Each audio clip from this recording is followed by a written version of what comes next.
C'est désormais acté.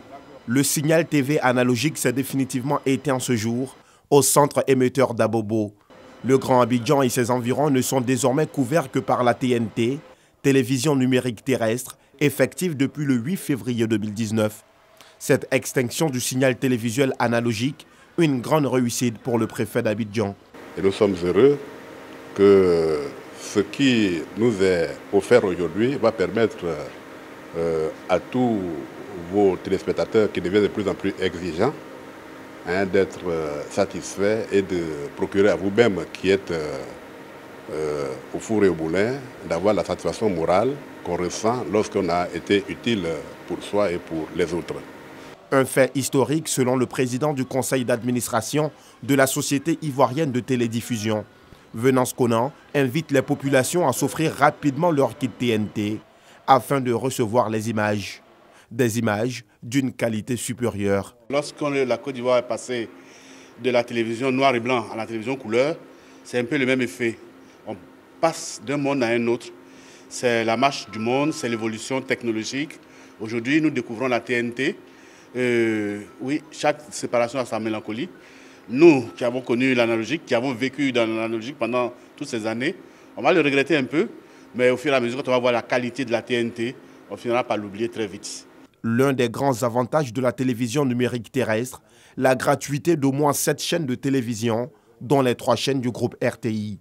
Avec ce basculement, la Côte d'Ivoire entre dans une nouvelle ère, une télévision de grande qualité, en images et en son. Koumassi Nord-Est, 18h ce vendredi. Engins de démolition endommagés, motos incendiées, voies publiques inaccessibles. Les habitants du quartier Oufouette-Boigny sont en alerte. Armés de bois, ils sont sortis nombreux pour exprimer leur mécontentement à l'égard de la mairie de Koumassi qui a initié une démolition sans préavis ni mise en demeure de leurs biens immobiliers. Un acte qu'ils jugent inacceptable. Nous avons une situation de guerre, disons. Nous avons toujours des attaques récurrentes et des démolitions de nos quartiers. Il y a un quartier qui est déjà loti avec un arrêté ministériel qui est restauré par la Cour suprême. Nous sommes dans un pays de droit. On saisit la mairie dit bon, ce n'est pas de leur compétence. On dit bon, ils vont nettoyer les bordures des rues. Nous sommes d'accord, nous allons sensibiliser la population. Et après maintenant, ils débordent, ils rentrent dans le quartier. Nos femmes sont parties voir le maire pour lui demander qu'est-ce qui se passe dans notre quartier. Le maire ne veut pas les recevoir. Commerce, habitation, lieu de culte, rien n'a été épargné par les agents de démolition. Certains riverains affirment ne pas avoir eu le temps de ranger leurs affaires. Nous n'avons pas eu de mise en demeure. Donc on n'a pas fait sortir les appareils, tout est resté dans l'église. On m'appelle, on dit qu'ils sont en train de casser l'église avec Caterpillar. Et j'arrive, tous mes fauteuils, tout est endommagé, tout. Ils ont tout cassé. J'étais au travail, ma femme m'appelle, qu'ils sont en train de casser chez moi. Au début, ils ont dit que c'est pour limiter la voix. Et à notre grande surprise, ils sont rentrés chez moi, ils ont commencé à casser. Il y a combien de familles maintenant qui vont se retrouver délaissées sans toit? Non, moi je suis vraiment déçu, je suis dépassé. J'ai plus les mots. Nous faisons appel d'abord à la mairie et au ministère de la Constitution de la Justice d'essayer de voir s'il peut y remédier à ce problème. Vraiment, ça nous fait plaisir. Arrivé sur les lieux peu après 19h.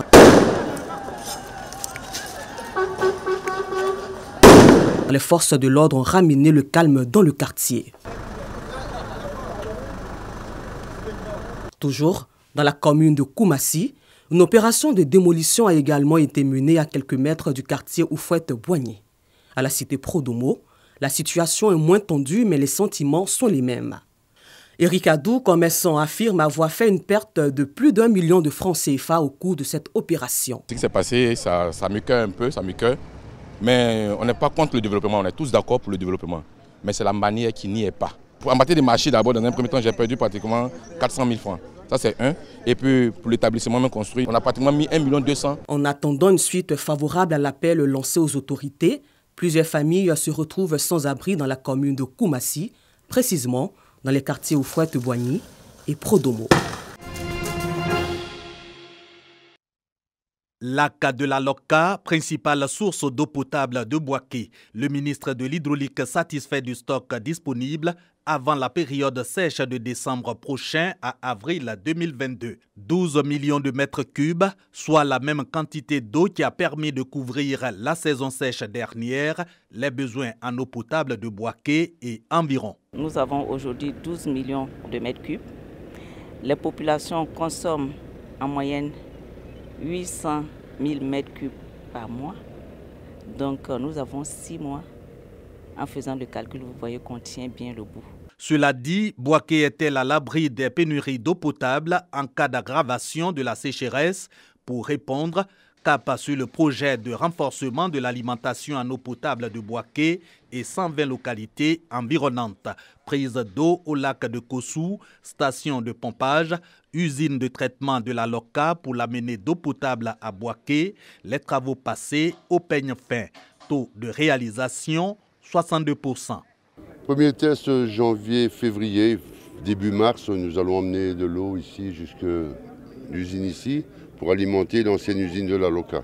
Et on compte au mois de septembre l'année prochaine fournir de l'eau, la production sur Bouaké. Fin de ces travaux, octobre 2022, le ministre de l'Hydraulique peut donc garantir l'eau potable pour Bouaké et la capacité de la ville à accueillir la CAN 2023.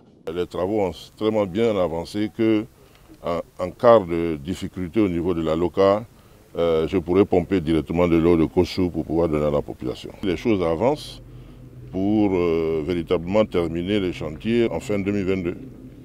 Et en ce moment, nous serons vraiment en avance sur l'événement majeur qui va avoir lieu à Bouaké, à savoir la CAN.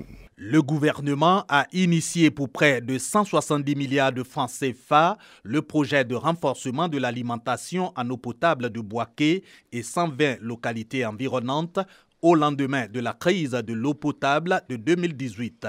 Objectif, résoudre durablement la question de l'eau potable à Bouaké.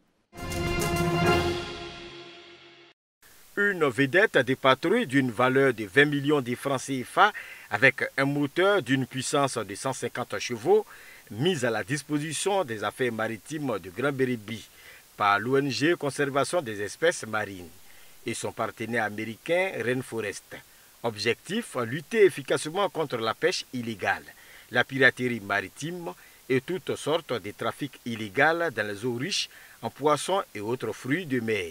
Le projet de création de la première aire marine de Côte d'Ivoire a eu bon écho auprès de nos partenaires, dont Rainforest qui a décidé de nous accompagner dans ce projet-là.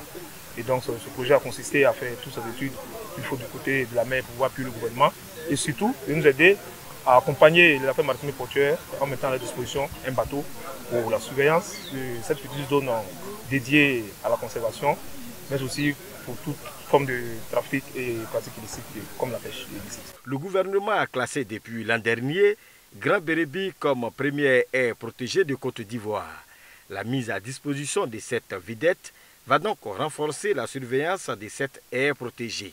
Puisque la côte ivoirienne compte un peu en poisson, donc il y a les nuits, il y a des navires qui viennent pour pêcher et ne touchent pas le côte, mais ils s'en vont avec le poisson.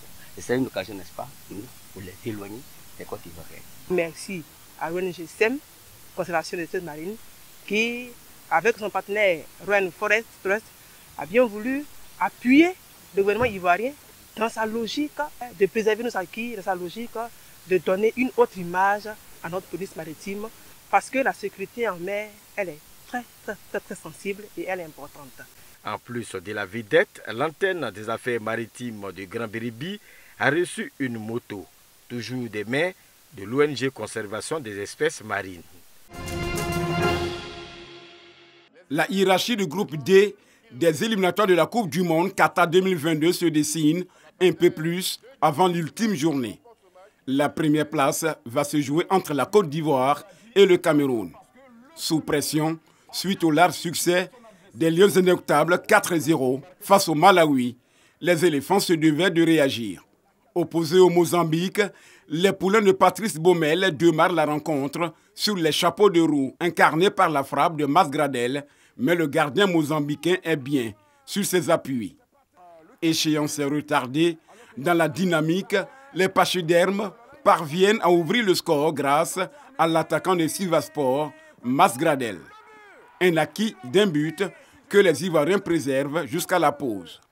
Menacés par une éventuelle égalisation en seconde période, les coéquipiers de Serge Aurier se mettent à l'abri avec un deuxième but signé Maxwell Cornet. Dans la foulée, il est imité par Jean-Michel Seri, qui parachève le succès de la Côte d'Ivoire avec le troisième but. Une victoire qui permet à la Côte d'Ivoire de consolider sa position de leader du groupe D avec 13 points en attendant la finale mardi face aux Lions indomptables du Cameroun à Douala.